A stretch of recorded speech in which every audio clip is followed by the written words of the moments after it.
Tundu Lissu spent Monday, August the 24th this year, delivering an extended account of his political career and his version of the speech at the center of his treason trial, telling the three-judge High Court panel that the case against him is political persecution arising from decades of activism rather than any plot against the state. Lissu, the chairman of Tanzania's leading opposition party, CHADEMA, is currently facing a high-stakes treason trial that carries a potential death penalty. Here's our cover report.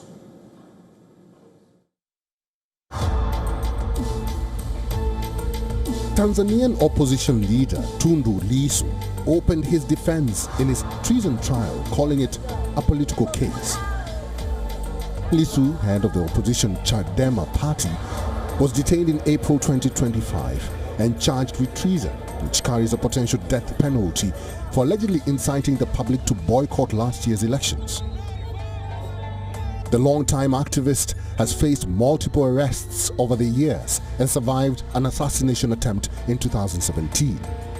Security was heightened at the High Court as Lissu's supporters packed the courtroom for the ruling, with foreign diplomats also in attendance. The court earlier ruled that Lissu had a case to answer after hearing from 17 prosecution witnesses earlier this week.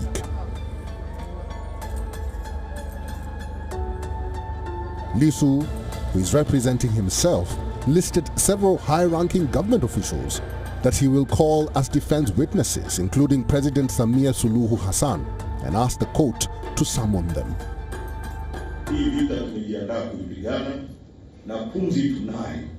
We are well prepared for this fight and we have enough energy. Our government can do whatever they want, but we cannot bow to evil. Our chairman is in high spirits to fight against them in court. Tanzania has faced international criticism after the deadly repression of protests around elections in November, with the opposition and rights groups saying thousands were killed by security forces. Last year, before the bloody November polls, Lissu's party organized a campaign dubbed "No Reforms, No Elections," which led to his arrest. CHADEMA supporters in court broke into chants of "New Constitution, Free Lissu" after the case was postponed to August 24th, when he will continue his defense. This decision is disappointing, but it is an important historical moment. In the years ahead, people will look back, read about it and see the names involved. They will ask themselves what really happened, and history will place each of us where we truly belong.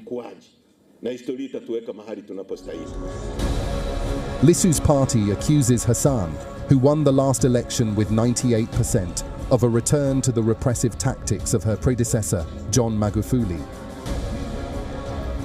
The government says more than 500 people were killed during the election unrest, without saying who was responsible. Lissu's trial is among the most closely watched political cases in the region. Lissu has remained in custody since his arrest, as treason is a non-bailable offense under Tanzanian law. Africa Bureau, WION, World is One.